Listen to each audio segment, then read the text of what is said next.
This conversation comes up all the time. What are the things that I need to do to protect my online accounts?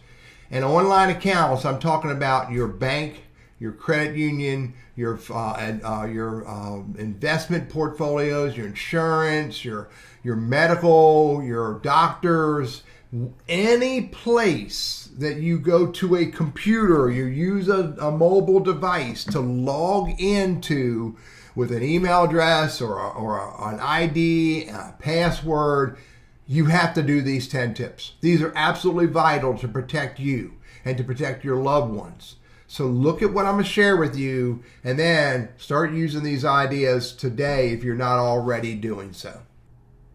Before I get started, if you like the content I share here, if you find it useful in any way, do me a favor, like this video, even comment on this video and ask me any question, and subscribe to the channel and ring the bell, because I have a lot more content out here that I am producing with the sole explicit purpose of helping you. Let's get started.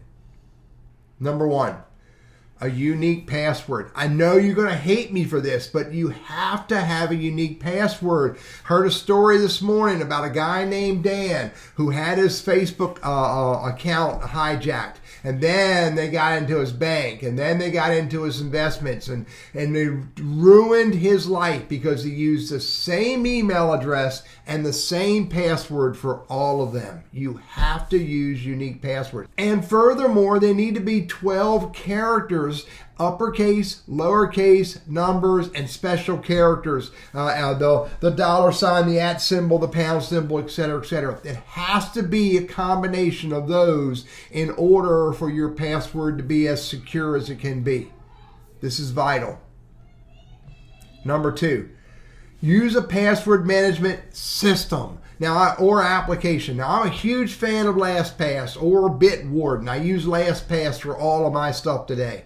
But whatever system you use, it might be a little black book, it might be a document in a folder, but whatever system you use, make sure you protect it and you use it religiously. If you change your password, you immediately update your system or your application. If you add a new account, you put it in your system, on your document, in your little black book, or in LastPass or Bitwarden. Use a system to manage this so you're not always pondering what it is. People who are not using a system, they're using the same email address and the same password because they don't have a system to help them. Use a system that works for you and never let anybody get to the system except your trusted folks, your trusted advisor or family member. Number 3, 2-factor authentication. I know this is another step. This is where you go to log into your bank and it asks you to use your authenticator app to get the code. Or you log into your credit union and it sends a text message to your cell phone and then you have to enter in that text message so that it verifies that the person logging into your account is in fact you. You've got to use 2-factor authentication. I'm a huge fan of Google Authenticator. I use that. I have the Authenticator app on my cell phone. My cell phone is with me 24/7. I do not need to worry about going to it. And I also have what's called the backup codes. So if you set up 2-factor authentication or someone helps you to set up 2-factor authentication, make sure you also document your backup codes in the event that your cell phone's not working. And by the way, where do you store these backup codes? Whatever system that you are using to manage your passwords, whether it's LastPass, a little black book, or a file, you put those codes in there as well. That way you never have to worry about logging into your account because you know what your password is because it's secured and stored, and you can get to your Google Authenticator, or you can get to your cell phone, or you have your backup codes. You need to have 2-factor authentication. It is the strongest gate that you can put between your online accounts and the nefarious actors who are trying to screw you over. Number 4, log into your accounts on your own devices in your home, in your office, or at a trusted person's home or office. Do not use public Wi-Fi. I don't use Starbucks Wi-Fi or Target or Home Depot or Lowe's Food or Harris Teeter Wi-Fi. Why? Because not that I don't trust those companies or those venues, but the nefarious actors could very well be pretending to be Lowe's or Harris Teeter or Food Line or whatever. So I only log in to my accounts in my office or in my home, or again, in a trusted person's office or home. And by the way, don't let someone that you don't know get access to your devices. Never let someone you don't know get access to your devices, either physically or through your computer. That is not a safe thing to do.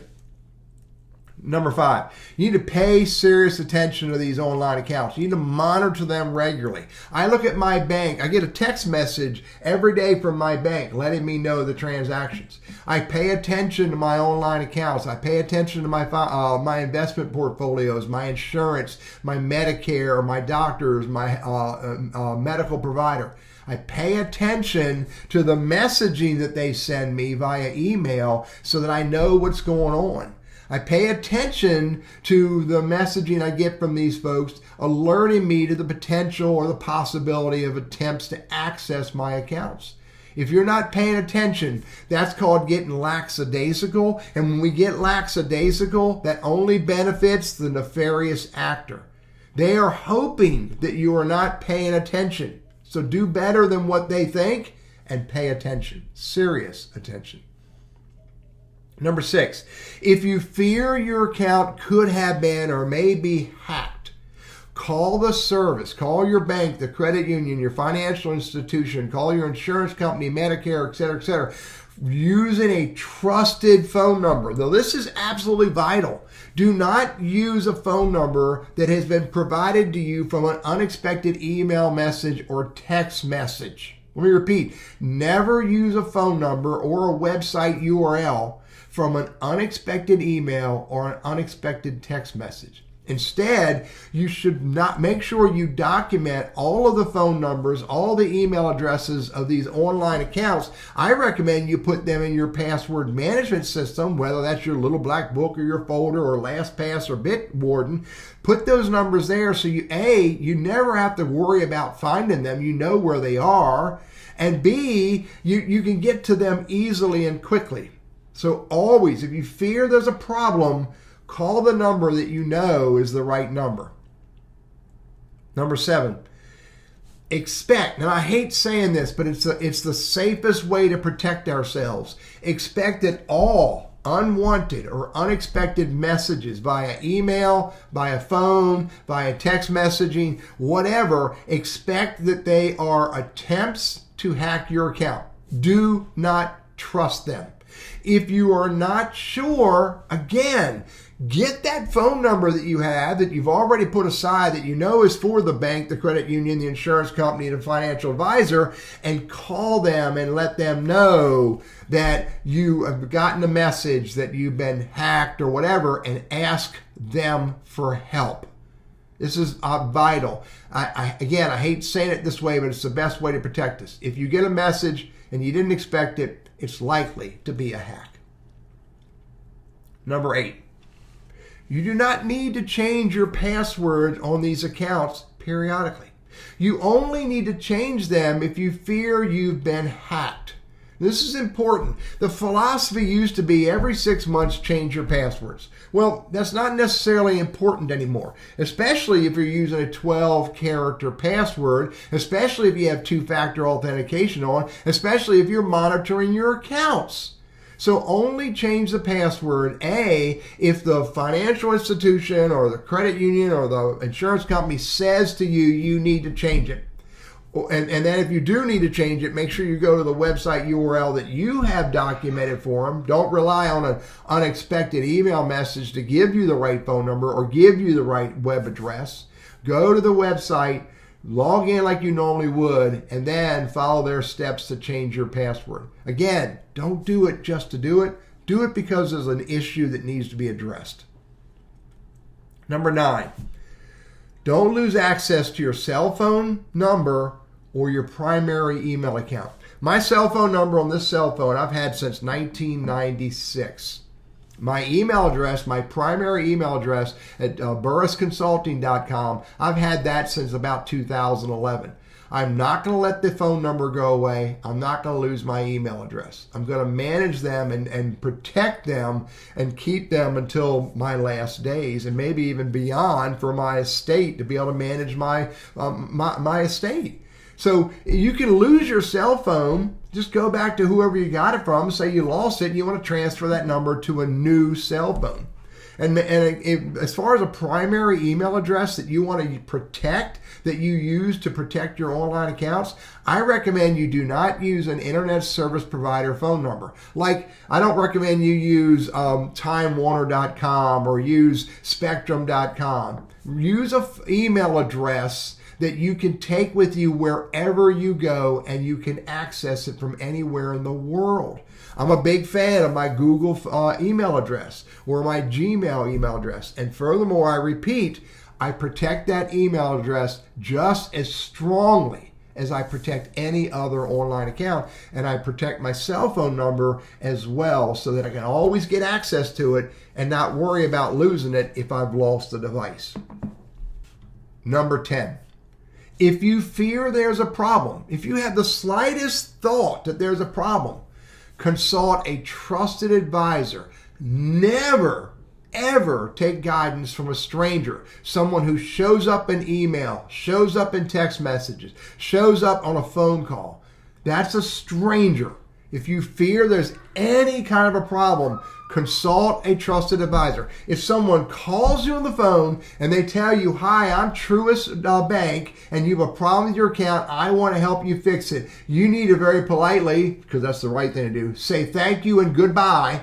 And then you need to call or contact your trusted advisor, whether it's your spouse, your son, your daughter, your nephew, could be the executor of your estate. It could be, again, that you get the phone number, in this example of Truist, if that's who your bank is, and you call them from a trusted phone number and you say, "I think I have a problem. This is what's happened. How can you help me?" But again, make sure it's a trusted advisor, someone that you know and you can trust. Start there before you go anywhere else. And I repeat, never take guidance or support from a stranger. Always go to someone that you trust and you know. And everyone needs a trusted advisor, by the way. This could be a family member, could be the executor of your estate, could be somebody in your retirement community that has been appointed to help you. Whoever that is, you need to know who your trusted advisor is. You need to have their phone number available so you can call them or text them. And again, a trusted advisor is someone who is happy to be there to help you. And you know that they have your interest at heart. They care to help you. This is a type of information that I share through this program called Techno for Seniors. If you like this information, do me a favor and like the video. Even comment on the video and ask me any questions. Subscribe to the channel so I can share more with you, because my purpose is to help you overcome the risks and fears of using technology. Thank you very much for letting me share this with you today.